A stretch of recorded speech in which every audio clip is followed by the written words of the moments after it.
I must state this first though before I continue. I did not see every movie that ever came out last year. There's like hundreds of movies. I am only going to be talking about movies that I have seen and that I have felt a strong reaction to. So a movie like Nope that I saw that was just okay is not going to be on my list because it was not a strong enough reaction for me to put it on either my best or worst list. So another thing is my opinions. If you don't like my opinions and you feel strongly enough about it, the only thing I can recommend is you making your own stream and you doing your own list. Other than that, I have no idea what the fuck to tell you.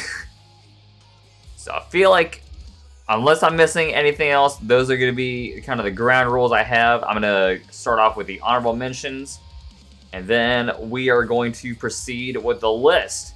So, since the poll said best first, the honorable mentions I have is The Unbearable Weight of Massive Talent. So these are movies that I liked, but I just couldn't fit them on my list because they weren't as good as the other ones. So Unbearable Weight of Massive Talent is a movie starring Nicolas Cage as himself, and it's a fictional satirical movie where he has to attend Pedro Pascal's character's party, pretty much. And hijinks ensues when he's recruited by the CI, or the CIA, to pretty much investigate him and make sure that he's, not like a drug dealer or something like that. So that movie is a lot of fun. It's goofy. I like Nicolas Cage, but it was something where, compared to the other movies, as much as I liked it, I was like, it's not quite as good as the other ones. Number 2, The Northman. So I had to watch this movie back, I want to say, a couple of nights ago? Yeah, a couple of nights ago. Compared to another one that made my list, to be like, alright, which one of these do I like more? And as much as I like the filmmaking of The Northman, because this is done by the director of The Witch. It has a fancy-ass title, but I'm not going to say it. I don't feel like it. And it also, The Lighthouse, which I really liked more than The Witch, which is a hot take. I know a lot of people disagree with me on that one, but this was a more palatable movie by that director, and it takes the story of Macbeth, which I believe is the one where his uncle murders his father, and then he grows up and comes back to his kingdom to take it back and kill his uncle. Pretty much the story of The Lion King and other movies that have done that, but this is done with Viking characters. I believe his name is Hamlet. So I can actually look real quick and see if that's actually a real thing. Hamlet story.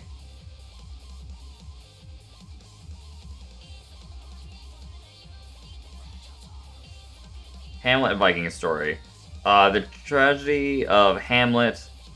Yeah, so it's saying Hamlet. I don't think that's right, though.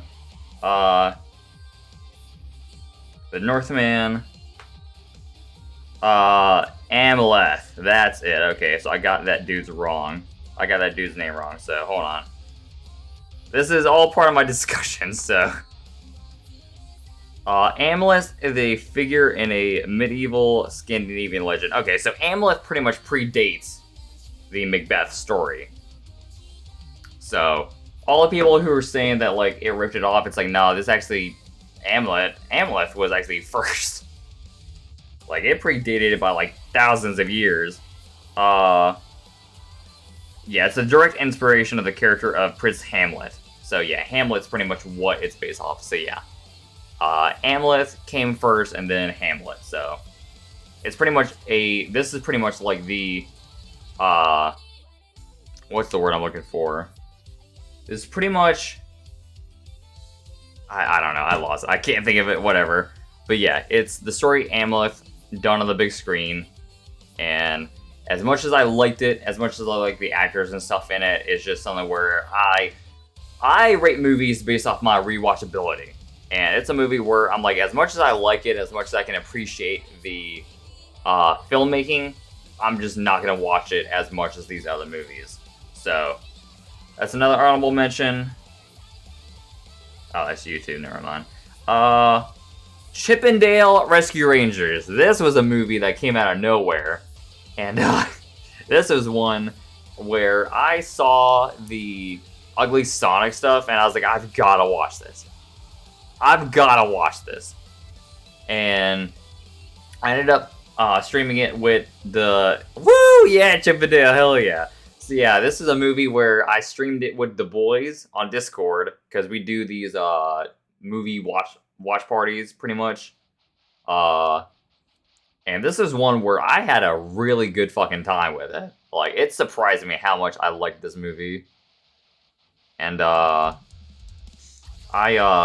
just the story of it, the people that they got to voice act and stuff, it was really funny. There were some memes on Twitter that lasted for like months when the movie came out, and I still have some of those memes saved to my camera roll as well. So it's a movie where it went in, came out, did its thing, didn't stay long, and tried to do any big message. So it's like, all right, you know what? I appreciate that because that's a lot like Overlord that came out, the live action movie with the Nazi zombies and stuff like that. Like, it was a movie where it came in, left, and didn't preach any big message. It did what it had to do and just left. Next honorable mention is Prey from Hulu. So this was the newest adaptation or the newest entry into the Predator films. This is one that takes place around the Kamachi time period. Is it me, or is the camera still not focusing? Whatever. Fuck it. So Prey takes place in the Kamachi time period, and it's about this Kamachi girl who goes up against the Predator and has to figure out how to stop it. And they have described this as the Predator's pretty much first meeting on Earth against humans. And it was a movie where I saw the trailer and I was worried. I was like, oh great, she's gonna fucking whip the Predator's ass and it's gonna be... No, not at all. It's something where she has flaws and she pretty much outsmarts the Predator in order to beat it. So I liked that angle a lot. And it pretty much sets up, for all you Predator fans, it actually sets up a cool Easter egg for Predator 2 Concrete Jungle, pretty much. So yeah, that one was pretty cool. The Menu. The Menu is another honorable mention, and then I got one more, and then I'm going to proceed to do the actual list. So, The Menu is a movie that's really funny. This is a movie that I laugh my ass off in the theater because I have a dark sense of humor.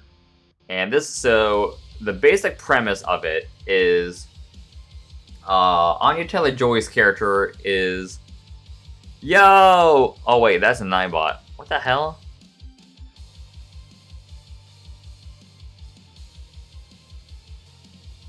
Yeah, what up, Nightbot? Nightbot 1019, how's it going? Sorry, I usually when I see bot, I'm like, oh wait, hold on. I usually freak out a little bit when I see the bot kind of thing. So I'm glad you clarified that you're a real person. But as I was saying, The Menu, the premise of it was that Anya Taylor-Joy's character is with the guy who played Beast in First Class, which I gotta pull up the name of these actors real quick. So let's see, Nicholas Hoult, that's it. So Anya Taylor-Joy and Nicholas Hoult are going to this fancy chef dinner bullshit. And the chef's played by Ralph Fiennes, who's famous for being Voldemort, and that adds to the creepiness of it. And just over the course of these meals, he just gets more and more crazy as it goes along, and the guests there are like, we're gonna fucking die, we gotta get out of here. And as the film goes, it just gets more and more hilarious because Nicholas Holt's character is just so self-absorbed. He's like such a stereotypical like foodie kind of person where all this shit's going on and he's just eating his food. And it's so that shit, it's so funny. It's a funny movie if you have the right sense of humor. So yeah, it's just I liked it, but I didn't like it enough to have it on my top 10. And the last honorable mention is Violent Night. Violent Night is a movie where it had the guy from Stranger Things. I gotta pull up his name. I'm bad at names, as you guys can probably tell. So, Violent Night is a movie where David Harbour plays Santa Claus, and much like, what's that movie that people say is a Christmas movie? Die Hard, that's it. So it's like a Die Hard scenario where he comes in right as his family's being held at gunpoint, and he's got to like save them. So it's a really cool movie. It was like, it was funny, but it was just something where after I watched it, I was like, yeah, I liked it, but I'm not sure if it's gonna make my top 10. So with that being said, guys, we are finally on the actual list. So with that being said, my number 10. And hold on, I'm gonna put this screen on up here while I'm doing this. So number 10 is, without further ado,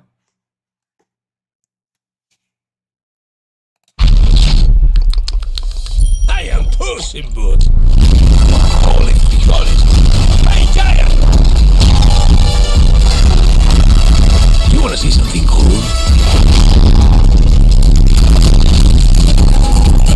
Obvious, the legend will never die! Puss in Boots, The Last Wish, number 10. Puss in Boots. This is a movie where the animation style is a lot like Spider-Verse. This is a movie that came out right after Avatar 2, and I was like, I gotta see this movie because it looks like a lot of fun, and the first movie kicked ass. So, as you guys can YouTube's wicked loud, yeah. Hold on, I'll make sure to turn that down next time. I'm kind of experimenting with this format to kind of see how this goes. But yeah, so Puss in Boots 2 is a movie that I liked a lot. And well, yeah, I turned it down so that I could like talk. That's why I did that. But Puss in Boots 2, so DreamWorks is really good at making sequels that are way better than the originals, and I already liked the first Puss in Boots movie with Humpty Dumpty and shit like that. This is a movie where Puss in Boots is pretty much down to his last life. He's got to outrun death, and there's a wishing star where if you are the first one to get to it, you can make any wish. And Puss in Boots wants to get all his 8 lives that he lost back. And over the course of the film, he realizes that like he doesn't really need to do that. The villains are pretty cool. The way that they showcase death is really cool. The voice acting is really good. The animation style is really good because it's got that like Spider-Verse vibe to it. The characters are funny, especially my boy Jiminy Cricket. That's all I'm gonna say. Jiminy Cricket is fucking hilarious. And it's a movie where this movie has a lot of heart, and they went balls to the walls when they did not have to. So yeah, it's streaming now. So I implore you guys, whenever you have a chance, whenever I finish the stream or whatever, please check it out. Because this movie fucking kicked ass. So that's my number 10. So if that's how we start off the list, what would be number 9 then? And I'm glad that you guys asked. So let me make sure I find the... Yeah, here we go. This one works. All right. Let me make sure. Yeah, let me make sure an ad doesn't pop up while I do this. So, with that, I showcased my number 10 for best. This is number 9. So, number 9 on my top 10 best movies of 2022 is... Mrs. Wang. Mrs. Wang. Mrs. Wang, are you with us? I am paying attention. Now, you may only see a pile of receipts, but I see a story. I can see where this story is going. It does not look good.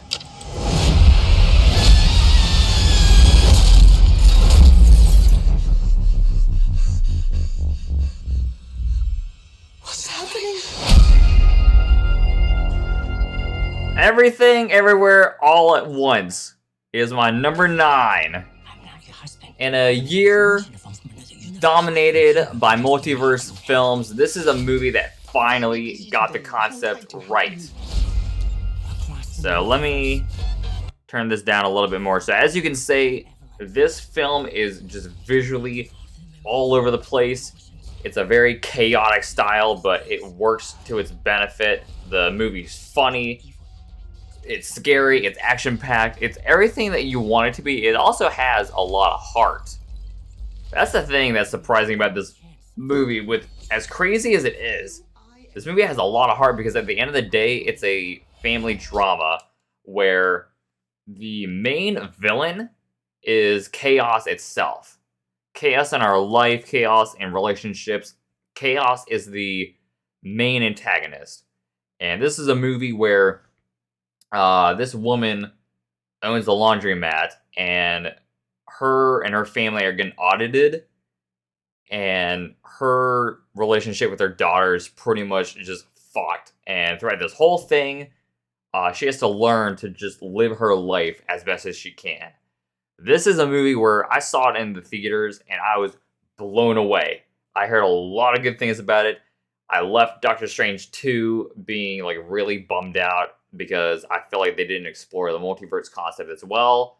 And my friends, or I had some coworkers at my theater that I worked at during the time, be like, "Hey, dude, you should like check this movie out because it seems like it's right up your alley."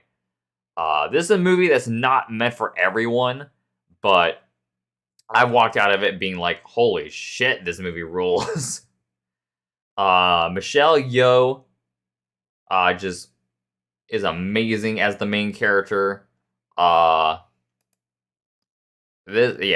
have no idea what else to say about it. But yeah, this is another one where I would recommend people checking it out. So that is my number 9. So, with that being said, let's see, I'm looking at the comments to see if anyone is like, "Oh, your picks fucking suck so far." Alright, I don't see that, so I'm going to continue with my number 8. Now, what could number 8 be? Let's see. There we go. Let me do this one.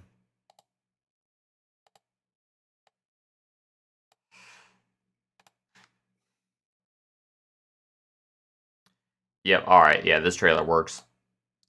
Alright, so my number 8 film of 2022 is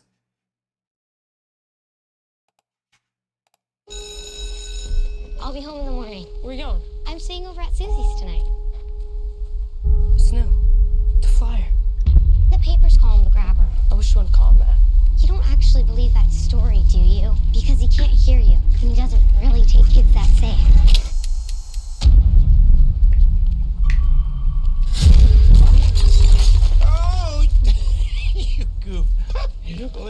just peachy You keen. need some help? You see that?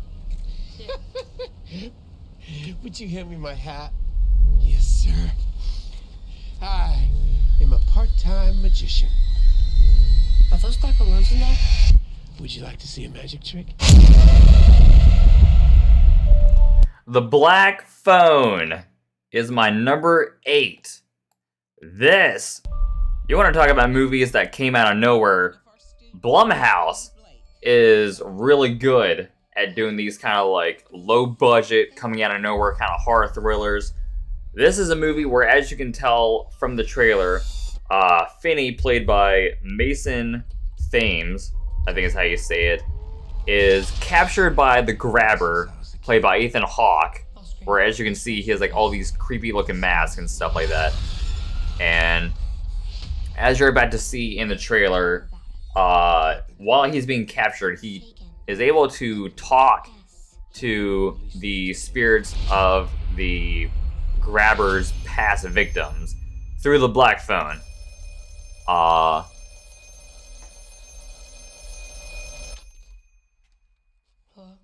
So this is a movie where Ethan Hawke did an amazing job playing the Grabber. He was menacing, he was scary. He also had some humor as well. The mask that he wore pretty much let you know the mood that his character was in. Trying to see how Finney was going to escape this situation was really dope and realistic. This movie takes place in the 80s, but unlike things like Stranger Things and stuff like that, it doesn't really fetishize the 80s. It uses it more as like a time setting where it's like, all right, this is why this works the way it is. Like, this is why, you know, he isn't going to like be able to text someone or anything like that. And a crazy fact is this is an adaptation of a short story written by what's his name? Let's see. So it was written by C.J. Cargill, who fans of Double Toasted would recognize that name. So Joe Hill was the one who wrote the story, and a fun fact about Joe Hill is that he is the son of Stephen King, which I feel like you all should know who he is. But yeah, this is a movie where it's like a very it's like a bottle film where it takes place in one location, and you're trying to figure out how he's going to get out of this situation, and it's done really well. Ethan Hawke kicked ass as the Grabber. And yeah, so that is, I believe, yeah, my number 8. So that's my number 8. I'm a huge horror guy. A bit of a spoiler, but there's going to be a lot of horror movies that end up on my list. So, number 7. What could my number 7 be? Well, I'll give you a hint. It's also in the it's also in the horror kind of thing. Alright, yeah, that works. So, number 7.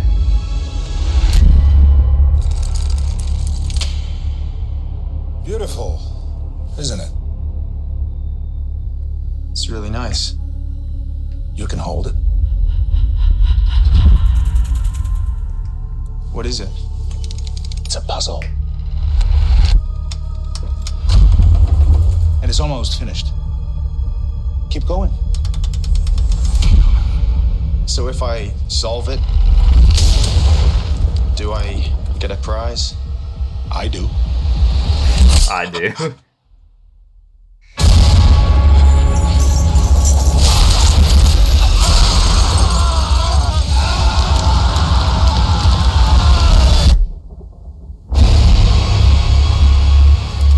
Hellraiser. It has 6 sides, 6 configurations. Hulu's Hellraiser is my number 7. This is a movie where I had been hyped about this ever since I realized who was in charge of doing this movie. As you can see, the Cenobites in this is amazing.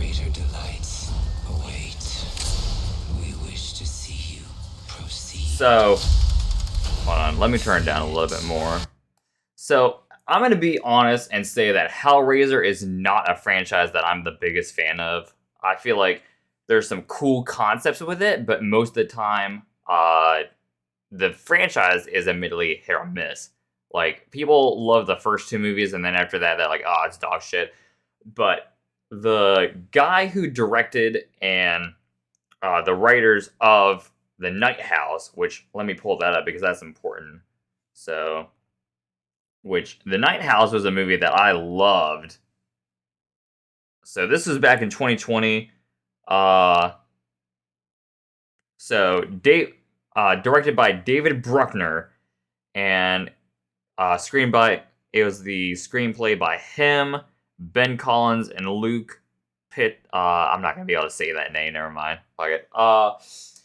But ever since The Night House came out, they said that The Night House was pretty much inspired by a rejected Hellraiser pitch that they came up with. And then they were like, then after The Night House came out, they said, oh, by the way, we're working on a new Hellraiser movie. And that got me hyped because The Night House was a movie where once you've learned that, it enhances the movie, in my opinion. So I'm like, all right, if that's like based off a Hellraiser pitch that got rejected, what the hell are they going to do with an actual Hellraiser movie? And this is the only Hellraiser movie where I feel like they stuck with the book. Because in the book, Pinhead, as much as you guys love the Doug Jones or Doug Bradley version, yeah, Doug Jones is another actor, but the Doug Bradley version, that was not what Pinhead looked like in the books. In the books, Pinhead is more feminine looking. Pinhead has like a kind of whispery voice and stuff. So when they announced that Pinhead was going to be played by a transgender person, I'm like, all right, perfect. That works. This is a movie where they do not shy away from the gore. The story actually rules, where it's this sister who has an addiction problem that she's trying to kick, tries to save her brother's life, and throughout the whole film, every time the box is solved, it'll change the look of it, and by the time you finally solve the whole thing, you get a wish based off of the different sensations of the human body. And yeah, it's a movie where it was a Hulu original, but I count it just because the movie just kicks so much ass, and I'm gonna go on record saying that this is probably my favorite entry in the Hellraiser franchise. So I hope they make more movies, and hopefully they can come out with a 4K version of this soon, because I would love to watch it on my big-ass 4K TV. Because I'm not a fan of watching the movie with ads. That really killed me, but besides that, I really liked it a lot. So, that is my number 7. Number 6. Let's see. Let me pull up number 6 real quick. Oh, of course, and I can't type.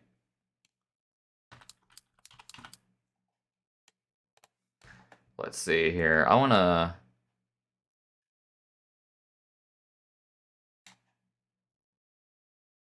Oh, yep, here we go.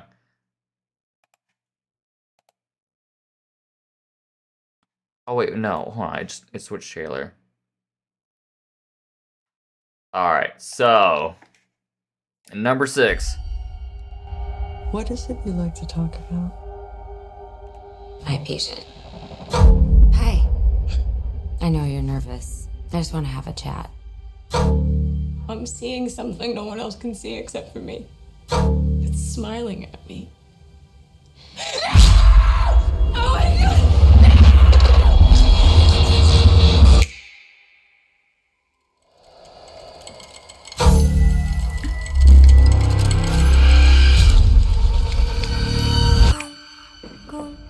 Yesterday, a patient Number in your 6 care died brutally is Smile.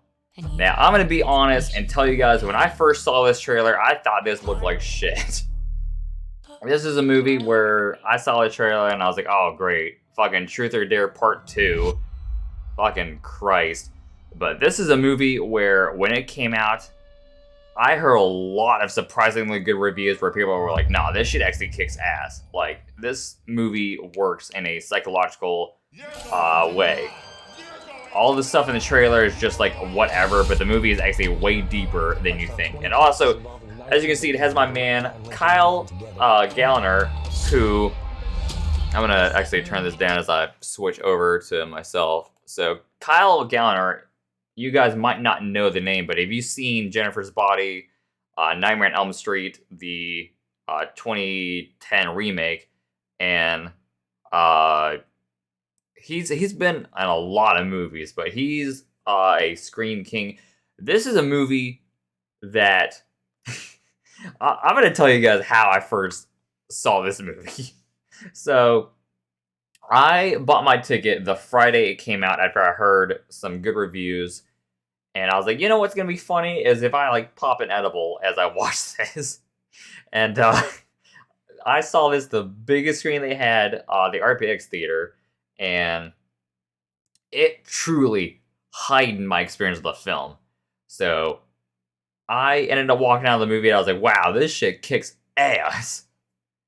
But then, like, the next day I was like, alright, I feel like maybe I liked it just because of the edible and how much it enhanced the film. I'm going to watch it again with just completely clean, nothing in my system, just to see if I like it. And I watched it again, I was like, yeah, nope, it actually does kick ass. So, this is a film where you have a, I want to say, psychiatrist, played by Sosie Bacon, who is Kevin Bacon's daughter, I believe. And after, as you saw in the trailer, after that encounter with a patient of hers, it's a lot like It Follows, if anyone's ever seen that movie. It's a movie, so in Smile, it's more psychological. You don't know whether or not what you're seeing is real or if it's just in the character's head. And as the movie goes along, the character just gets more and more unraveled psychologically. And the movie takes its time to show you, like, no, this, like, it pretty much gives a realistic, like, unravel, where other movies would be like, oh, no, she's crazy like that. No, this is a movie where it takes its time. Every time you see someone smiling, it's pretty much like an entity or whatever it is getting closer and closer to you. And they establish that, like, after a certain amount of time, like, you die. And no one knows what it is. And this character is trying to figure out whether or not she can escape it. This is a movie where the sound design, like, you know, all the actors and stuff are good, but the sound design was, like, the MVP of this film. Because you would just hear stuff in the background. You would, like, the music would be unnerving, where it just grates against you. And it just makes your skin color where you're like, ugh. Like, in the big ass theater I saw this in, when the music was playing, I felt goosebumps all over myself. It's a movie, it's really well done, and it was a movie that surprised the hell out of me, where I had to make a tweet afterwards being like, hey, guys, Smile actually kicks ass. This is not me memeing. This is actually really good. So, Smile is my number 6. So, with that being said, number 5. So we have 5 more to go after this. We're at the halfway point. So, for everyone who has been watching the stream, thank you very much. After this, I'm gonna be doing the worst of. And then I'll probably just hang out unless you guys just want to dip, and then I'll just dip too. But here we go. Let's see. Alright, yep, I'm glad I didn't play any audio, because now it's hitting me with that. The fuck out of here. Here we go. Hi. There's a gun on. Shh, run. It's the quiet car. Gotta use your small inside voice in here, son. There's a gun. God.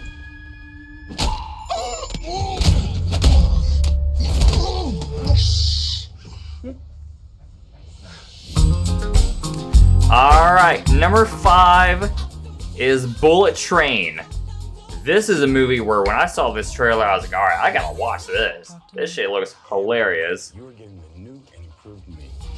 So, Bullet Train is a movie directed by the stunt coordinators of John Wick, that franchise, which John Wick is a really good franchise. So, pretty much Bullet Train follows this snatch and grab guy played by Brad Pitt, who is on a bullet train, and his job is to steal a case. And the events of the film just gets insane afterwards because he quickly realizes that he is on the train with a whole bunch of different assassins that he's met with in the past, and they're all here for the case, and shenanigans ensues. This is a movie that's action-packed, but it's also hilarious. A bunch of really cool characters, especially Lemon and his brother. This is a movie that's a lot of fun. I had a good time watching this in the theater. It's hilarious. It's action-packed. And I had a good time. It was a movie where my friend Gavin, also known as the Walk 71, he told me that this movie like kicked ass, and I was like, well, I was gonna watch it anyways, but if he says it's really cool, then I might as well just check it out. And I watched it, and I was like, holy shit, this movie ruled. This is something where I immediately had to tell my dad to watch it, because I usually give him recommendations after I watch a movie, and after I watched the movie, I was like, well, this has definitely got to be on my list. I just don't know where it's going to be. But, yeah, I've seen this movie about 3 times now, and it just gets better and better every time I watch it. So, yeah, that's my number 5. So, we're halfway, guys. We're halfway there. We're halfway there. No looking back now. So, this is a little... I might as well address that. So, a little non-secret of mine is I'm a huge fan of Big Time Rush. I've seen them twice live at this point. So if you ever hear me singing Big Time Rush, no, it's not an accident. It's actually me, like, really, really liking them. Alright, here we go. Alright. That works. So, my number 4 of my top 10 best movies of 2022 is... I want to tell you a story. It's a story you may think you know, but you don't. Over there! What is that? Papa! It speaks! He's just a puppet. No, I'm not. I'm a real boy. People are sometimes afraid of things they don't know. I don't understand. Guillermo del Toro's Pinocchio. We've had 3 different Pinocchio movies come out this year. We've had this one, we've had the Pauly Shore version, and then we had Disney's fucking abysmal live-action movie that I should probably put it as a dishonorable mention at this point. I hated it, but I didn't hate it nearly as much as the other movies I have on my list. So I'll just get that out of the way and say that's like a dishonorable mention of mine.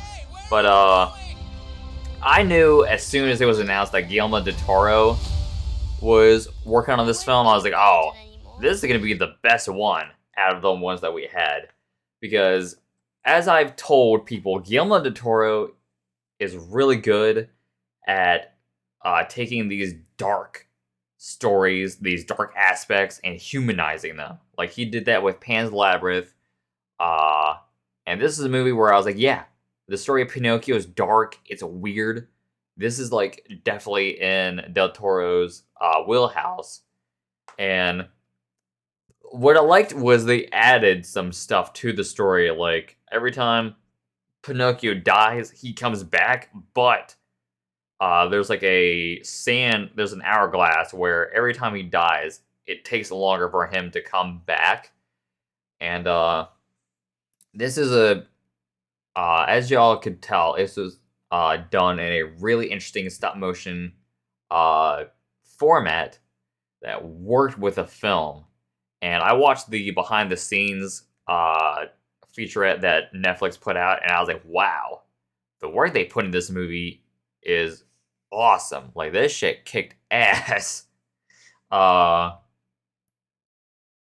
this is a movie where if I ever feel like I want to watch Pinocchio, I'm gonna put this on again over the other ones I've seen. And as much as people love the classic Disney version, this is the only one where they've gotten close to how dark the story actually is, because if you have read the story of Pinocchio, you know it's very, very, very dark.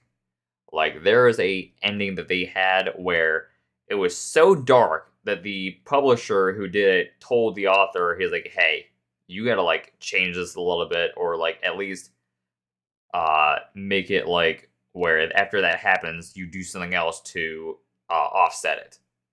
So, Pinocchio is very dark, and Guillermo del Toro was the only person I had faith in that was actually going to bring the darkness to that story. Because I'm a person at this point where, like, look, as cool as some of those, like, Disney adaptations, the animated ones go for the stories, I want to watch the darker versions now. I want to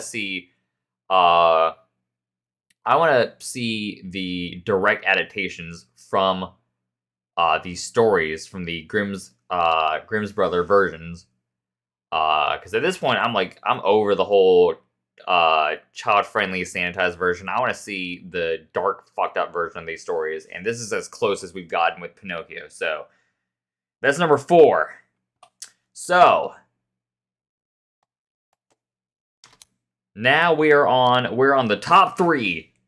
So whenever people ask me what my favorite movies are, these are going to be the top 3 that I tell people. So number 3 on my best movies of 2022. And thankfully, this trailer doesn't give anything away. So I'm at least happy about that. Alright, so here we go. Number 3.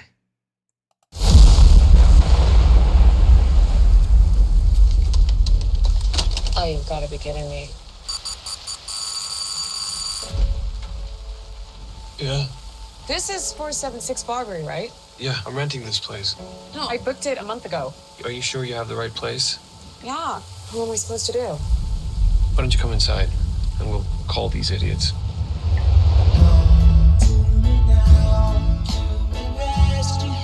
Why don't you just crash here? Oh, no. I don't know if you got a great look at this neighborhood, but I don't think you should be out there by yourself. It's dry and there's a lock on the door. By the way, I'm Keith. Tess. You take the bedroom and I'll sleep out here on the couch.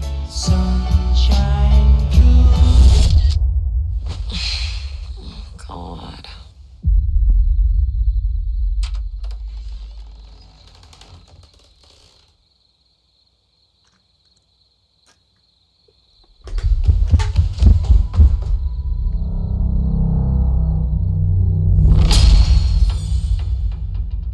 Keith?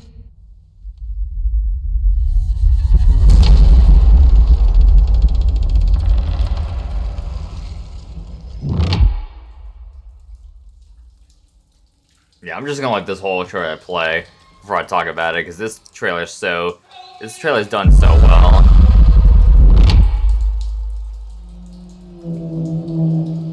Keith!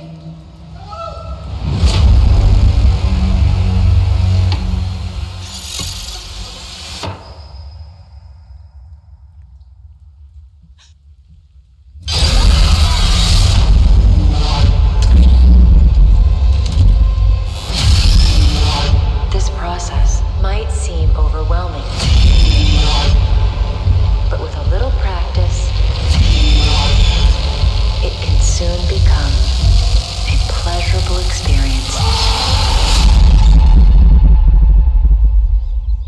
perfectly natural. Number 3 is Barbarian. This is a horror movie where I saw the poster out in the hallway when I was ushering at my job at the movie theater, and just the poster with the whole red going on, her standing near the door. It said Bill Skarsgård, Justin Long, all those people. I was like, all right, I'm in. Like, I've got to check out a trailer because I've heard nothing about this film. I watched the trailer, and off the trailer, I was like, oh, so this looks like a kind of Hostel type movie. Okay. Like, those aren't really my thing, but I'll check it out because of Bill Skarsgård, because I'd seen him in enough stuff at that point where I was willing to check out whatever he was in. Like, he's a good actor, in my opinion. And I went in just completely blind, only with that notion where it's like, all right, it's probably going to be a Hostel movie. And the movie takes so many turns that the best way to go into this movie is knowing absolutely little about it. This is a movie where after that, I was like, holy shit, I gotta tell people about this. Like, I immediately texted my dad after the theater. I was like, dude, I've got a movie for you. You gotta watch this, go in knowing absolutely nothing about it, and let me know what you think. This is a movie where I saw this and I was like, oh, if we get more movies like this year is going to be fantastic, because I'm going to say this, 2022 was a kick-ass year for like horror and thriller movies. Like, this was pretty much my year, because I'm a big horror kind of guy, and I'm like, dude, there's so many kick-ass horror movies, because last year was very lacking in it, and I was like, this shit rules. I want to see more movies like this. So I pretty much had a debate with myself when I was putting together this list to be like, all right, I like Barbarian and I like Smile. Which one do I like more? So after one of my dental appointments, I pretty much put on Barbarian on HBO Max on my 4K TV. Watched it again. And I was like, all right, nope, I like this more, because it's a movie where you think it's going one way and it completely goes another way. You have Bill Skarsgård, where it pretty much primes you into thinking, because he's played Pennywise, that he's a creep and that he's going to be the villain of the movie. That goes in a different way. Justin Long, that we've seen just be a complete goofball, that goes another way. This is a movie where it makes you think you know what's going on, and it completely swerves you. So, Barbarian is number 3. And I cannot recommend that movie enough. So, now, number 2. Hold on, let me keep that low, just in case there's an ad or whatever.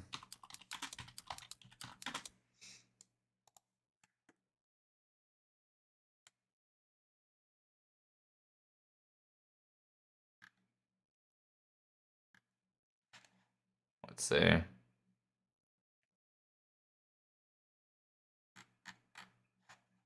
Yeah, let me do that.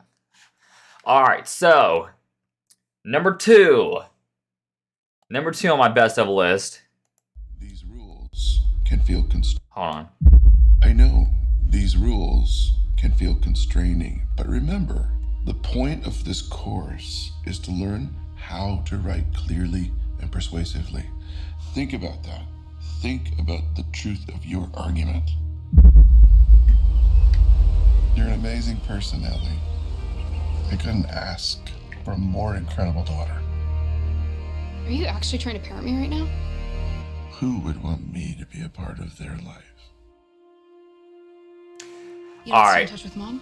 She really only tells me things about you. Why? Number 2 is The Whale. This is a movie that had been touted solely for Brendan Fraser's performance.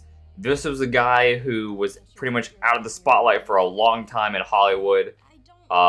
His star power kind of faded away. He was doing stuff more like Doom Patrol and stuff like that. And this was pretty much like his comeback as far as like a theatrical run goes. This movie is really depressing. This is a movie that just makes you just bawl your eyes out, because it's a father trying to reconnect with his daughter, and he is severely overweight. as you can tell from the trailer.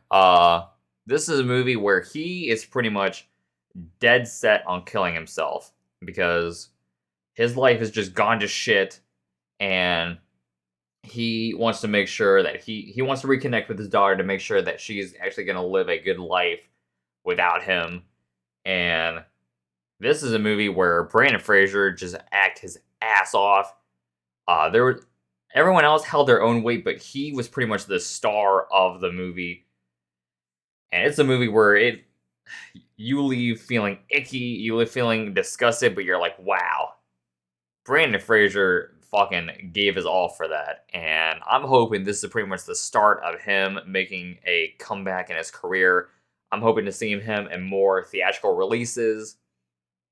I can't recommend this movie enough. I will say, though, if you're really squeamish about stuff, and if you get depressed very easily, I would say maybe wait for this to stream and then kind of like take breaks or whatever when you need to. I'd also say with Smile, I forgot to mention this, there are some very disturbing images in that movie where if you are uncomfortable with self-harm and stuff like that and other disturbing things that like you might want to take breaks in between watching. But yeah, this is a movie where they had the aspect ratio where you felt claustrophobic watching the movie. So yeah, I can't say enough good things about it. But as much as I liked that movie, it is not my number one movie of 2022. So, what could my number one movie possibly be? What is better than The Whale? What movie was one where I saw it and I was like, if no other movie beats this, this has got to be it. What could it possibly be? Ladies and gentlemen, I present to you the number one movie, my number one movie of 2022.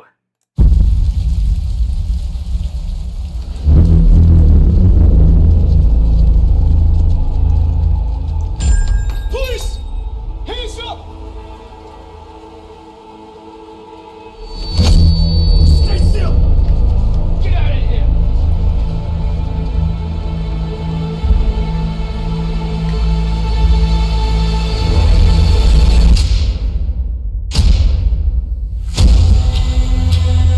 Fear is a tool. But when that light hits the sky, it's not just a call. It's a warning. Oh, hold on, I'll let the scene play out. This shit kicks ass. My number one movie of 2022, I await people bitching about me being like, oh, you only like these superhero movies. My number one movie is The Batman, starring Robert Pattinson, as you can see. This is a movie where, ever since they announced it a year ago, a year and a half ago actually, I was in. I was sold. This was a movie where they said this was going to be this is a movie where they were going to focus on Batman being a detective for once. And this is a movie where as soon as they had all the cast members announced, Robert Pattinson, it was between him and Nicholas Hoult. Robert Pattinson won. I'm like, all right, all these people bitching about Robert Pattinson, you haven't seen movies like Good Time or anything like that. So you're still stuck on him being Edward Cullen, and I honestly don't care what your opinion is. They announced Paul Dano as the Riddler. I was like, yep, that's the creepy guy from Prisoners. He's going to be an amazing Riddler. The director, Matt Reeves, who was known for Planet of the Apes, the movies that came out, the prequels. He was directing it. It's a movie. The movie is just gorgeously filmed. So I was following all the production stuff, all the stuff that was coming out, every trailer I watched. I was hyped for this movie.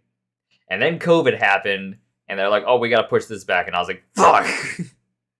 So when the date that it was supposed to came and it wasn't there, I was so depressed. Then they said, oh, we're going to have this playing March of 2022. I'm like, oh, March? That's a ballsy choice. Okay. I saw this movie in the biggest screen I could, and it blew me away. This is a movie where people were mad about the whole 3-hour runtime, and unlike a movie that's going to be on my worst of list, this is a movie where I felt like it actually utilized its 3-hour correctly, because this is a detective movie, and you need all the time to have the pieces in place to solve the mystery of like what's going on. So it's very deliberate. It's very purposeful with its runtime. It has amazing action sequences, like him beating up those kids in the beginning of the movie. The Batmobile scene, that's one where I heard the engine start up in that theater, and it was like shaking, and I was like, I'm gonna come.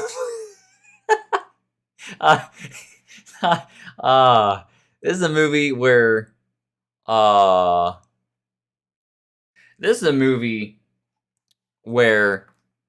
after I saw it, I was like, all right, this is the movie to beat.